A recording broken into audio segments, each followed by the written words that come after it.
Hello, it's me again, Whiskey, and I'm here with another Path of Titans video. This one is how to ambush. I've got a montage of ambushes here, all different scenarios, from small fast stuff to herds. This Iggy herd one is the one I'll start off with.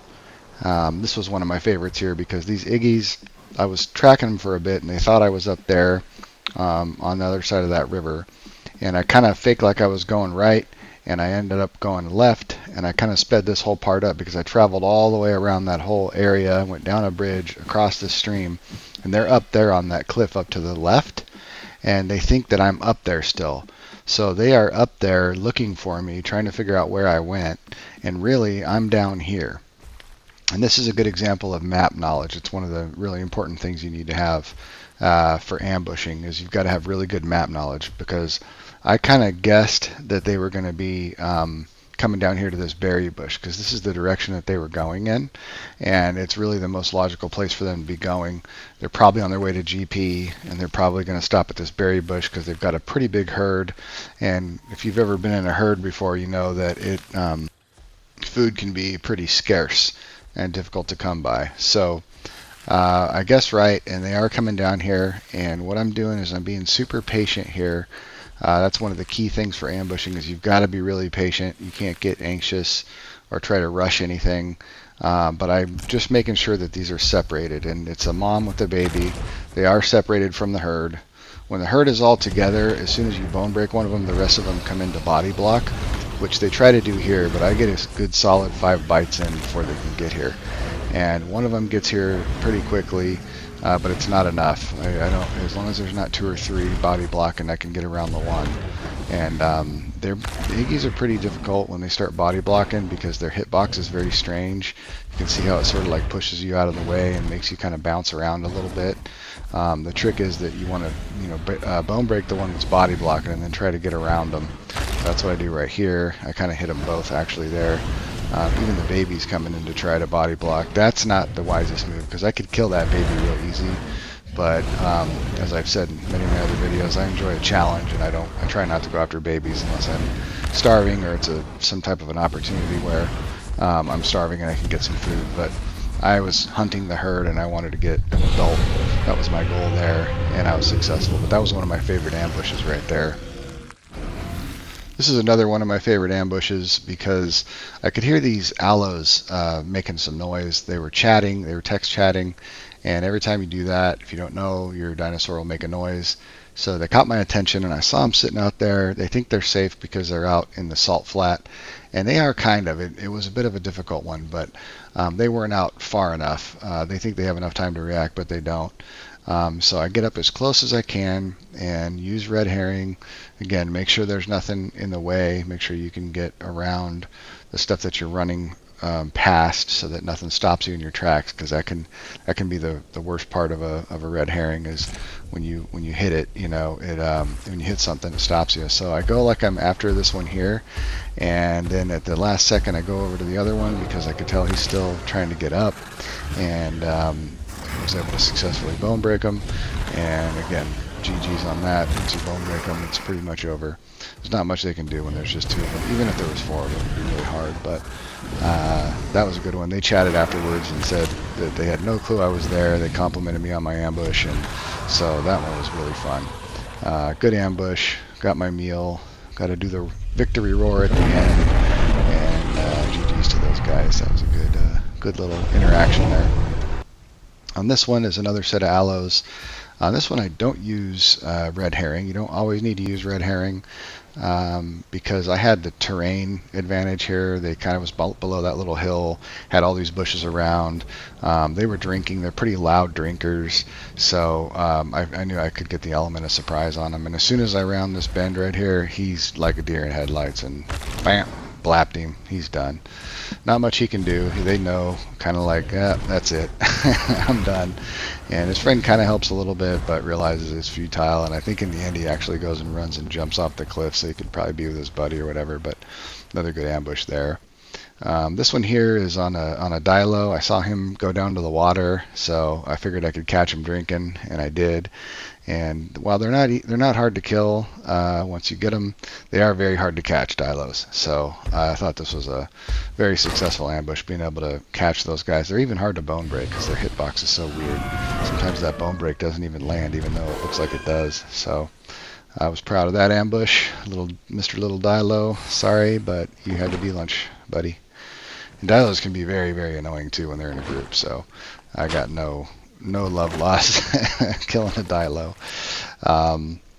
This one here, I saw this little guy run by. You can kind of see him flash by right there. Again, this is a small, fast creature, so not real hard to kill, but super hard to catch. It's a dime. So I cut it out right there because it was really long, but I took my time. I was very patient, and I went around to try to figure out where he was drinking from. And I see him down there, so I get as close as I can without really showing my hand. I don't want him to know that I'm here.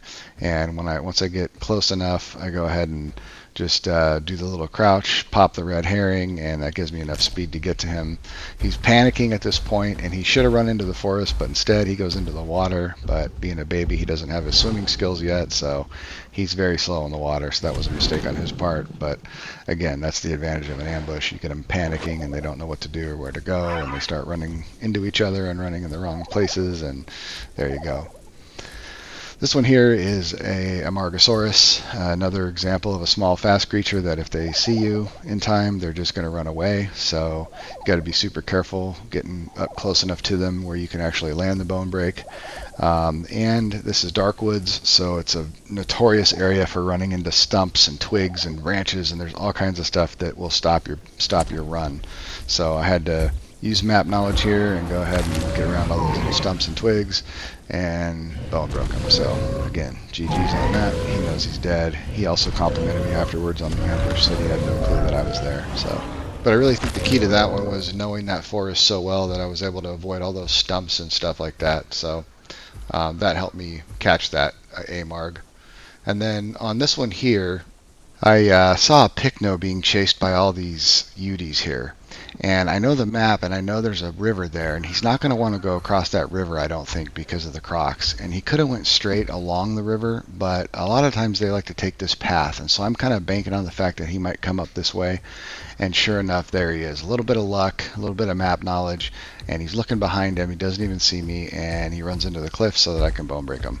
And that's it. Once you get a Pycno bone broke, that's all she wrote. So how many bites does it take to get to the center of a Pycno pop?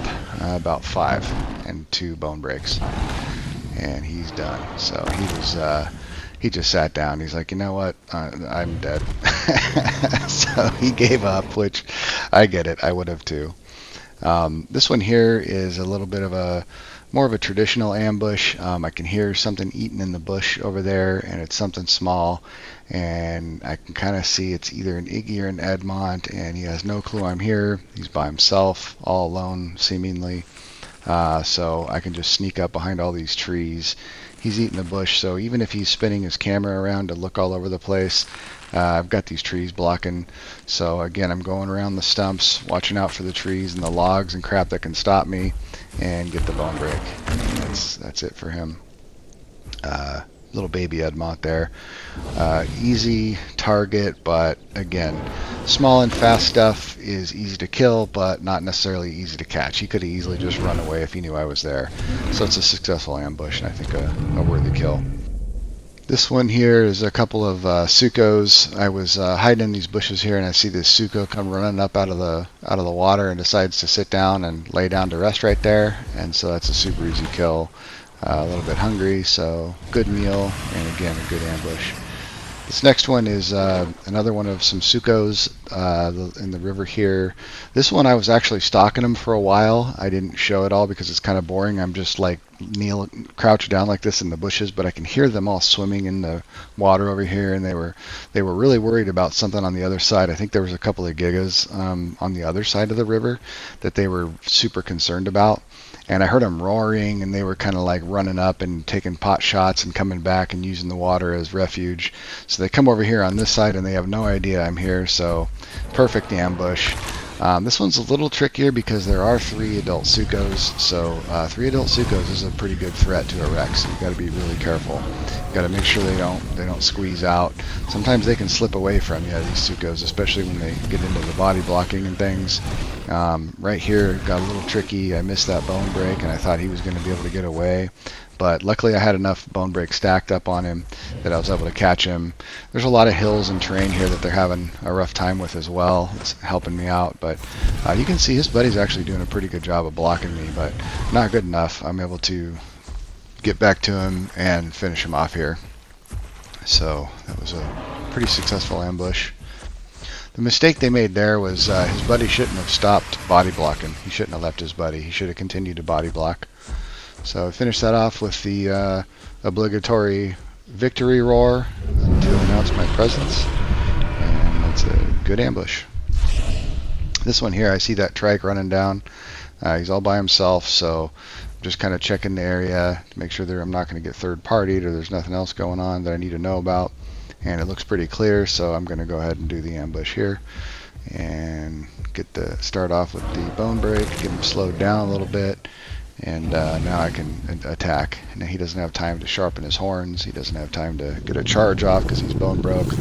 And so he's just going to have to sit there and fight now.